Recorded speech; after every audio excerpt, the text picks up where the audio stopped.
Hello student, welcome back to my YouTube channel Sonu lecture. Friends, आज की इस video में क्लास 12th हिंदी के लिए एक बहुत ही इंपॉर्टेंट कहानी लेकर आ चुका हूं, जो कि फ्रेंड्स आपके बोर्ड एग्जाम में हर वर्ष पूछा जाता है। तो फ्रेंड्स, ये आपका बोर्ड का पेपर है, देख सकते हैं आपका समान हिंदी लिखा है, जिसका कोड है 302 DK। अब देख लेते हैं, ये फ्रेंड्स न्यू पैटर्न पर आया हुआ है। तो देखना है इसमें कहानी कहाँ पर आया हुआ था। तो फ्रेंड्स, यहाँ पर आपके क्वेश्चन नंबर 6 में लाठी अथवा ध्रुव यात्रा कहानी के उद्देश्य पर प्रकाश डालिए, जिसकी अधिकतम सीमा है फ्रेंड्स 80 शब्दों में। और अथवा में दी हुई है फ्रेंड्स पंचलाइट कहानी का सारांश अपने शब्दों में लिखिए, इसकी भी अधिकतम सीमा है फ्रेंड्स आपकी 40 शब्दों में। तो आपको कंप्लीट बता दूंगा कि फ्रेंड्स आपको किस प्रकार से लिखना है और कैसे आपको बोर्ड एग्जाम की कॉपी में लिखना है। तो इनमें से फ्रेंड्स मैं आज आपको दो कहानी बताने वाला हूं, जिसमें से आपकी है फ्रेंड्स पंचलाइट प्लस बहादुर। दो कहानी बताऊंगा जो कि आपके बोर्ड एग्जाम के लिए फ्रेंड्स काफ़ी ज़्यादा इंपॉर्टेंट होती हैं। तो इनको आपको तैयार कर लेना है, ये हर वर्ष आपके बोर्ड एग्जाम में पूछे जाते हैं। तो चलिए फ्रेंड्स शुरू करते हैं। कहानी का उद्देश्य किस प्रकार से आपको लिखना है। फ्रेंड्स क्या करना है, प्रश्न उत्तर संख्या आपको 6 डाल देना है और उसमें लिखना है पंचलाइट कहानी का सारांश।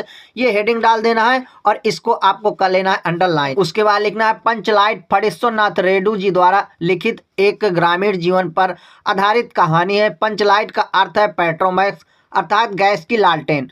गांव में अशिक्षित लोगों की एक टोली है जिसने रामनवमी के मेले से एक पेट्रोमैक्स खरीदा। गांव वाले उसे पंचलाइट कहकर पुकारते हैं। प्रश्न उठता है कि पंचलाइट को जलाएगा कौन। गांव वालों में से किसी भी को पंचलाइट को जलाना नहीं आता था। तो अब फ्रेंड्स इसमें समस्या उठती है कि इसको जलाएगा कौन। तो चलिए आगे लिखते हैं। गुलरी काकी को पता है कि केवल गोधन ही पंचलाइट को जलाना जानता है। तो कहानी का मतलब होता है फ्रेंड्स स्टोरी। आपको कहानी सुन लेना है और अपने शब्दों में लिख देना है। इसके बाद लिखेंगे गुलरी काकी गोधन को बुलाकर लाई और गोधन ने पूछा कि स्प्रिट कहाँ है। तो गोधन ने पूछा कि स्प्रिट कहाँ है। स्प्रिट का नाम सुनकर सभी लोग उदास हो गए, लेकिन गोधन ने होशियारी से गरी के तेल की सहायता से ही पंचलाइट को जला दिया। इसके बाद लिखेंगे पंचलाइट के जलते ही सभी लोगों में प्रसन्नता का माहौल फैल गया और कीर्तन शुरू हो गई। तो फ्रेंड्स जो कीर्तन उनकी बंद हो गई थी वो पुनः शुरू हो गई। अब लिखते हैं फ्रेंड्स नेक्स्ट पेज में जो इस प्रकार से लिखा हुआ है, इसका बचा हुआ भाग है।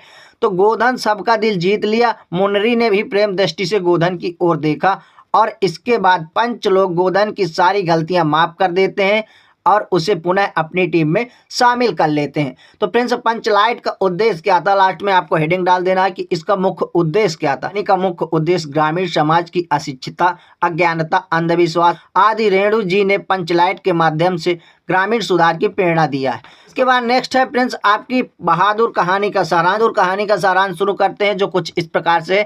बहादुर कहानी का सारांश आपको हेडिंग डाल देना है और उसके बाद लिखना है अमरकांत जी द्वारा लिखित बहादुर कहानी एक मध्यम वर्गीय परिवार में नौकर के साथ परिजनों द्वारा किए गए अत्यधिक कटु व्यवहार की कहानी है। इतना आपको क्या करना है, बेसिक हेडिंग डाल देना है। इसको आपको बेसिक में डाल देना है। फ्रेंड्स आपको क्या करना है, कम से कम इसको 80 शब्दों में लिखना है। तो बहादुर नेपाल का 12 से 13 वर्षीय एक बालक है जो इस कहानी का नायक है, जो अपनी माता के दुर्व्यवहार से तंग आकर घर से बाहर चला जाता है और वहां पर निर्मला के परिवार में नौकरी करने लगता है। तो वह अपनी माता के दुर्व्यवहार से फ्रेंड्स बालक तंग आकर बाहर चला जाता है और निर्मला के परिवार में नौकरी करने लगता है। इतना आपको लिख देना है। इसके बाद लिखेंगे बहादुर निर्मला के घर सभी काम बहुत अच्छी तरह से करता है, बहुत अच्छी तरीके से करता है। इसके बाद लिखेंगे निर्मला और उसका परिवार पहले तो बहादुर से अच्छा व्यवहार करते थे, परंतु कुछ समय बाद उसके साथ मारपीट के साथ गाली गलौज भी करने लगे। मारपीट और गालियों के कारण बहादुर का मन वहां नहीं लगा। एक दिन निर्मला पुत्र किशोर ने बहादुर को सुअर का बच्चा कह दिया। तो फ्रेंड्स उसे वो बर्दाश्त नहीं।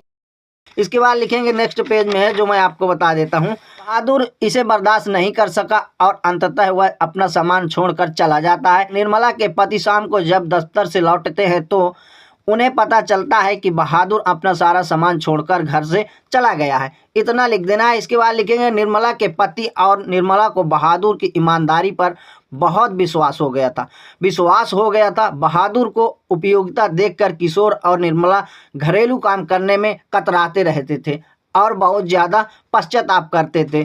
परंतु एक फ्रेंड्स यहाँ पर लाइन लिखी हुई है कि अब पछताए का हो जब चिड़िया चुग गई खेत। अब क्या होगा पछताने से जब बहादुर चला गया। इसके बाद लिखेंगे बहादुर में सहनशीलता एवं स्वाभिमान की भावना कूट कूट कर भरी थी। उसके इस चरित्र के कारण यह कहानी पाठकों को प्रिय है। तो फ्रेंड्स बहादुर का जो चरित्र था ना, उसके कारण ये कहानी पाठकों को अच्छी लगी, तभी ये कहानी को उन्होंने लिखा। इसके बाद लिख देंगे इस कहानी का मुख्य उद्देश्य क्या था। तो कहानी समाज के वास्तविक चित्र को अंकित करती है। इसमें वर्ग भेद निपटाने का प्रोत्साहन दिया गया है। कहानीकार का संदेश है मानवीय सहानुभूति ही वर्ग भेद मिटा सकती है।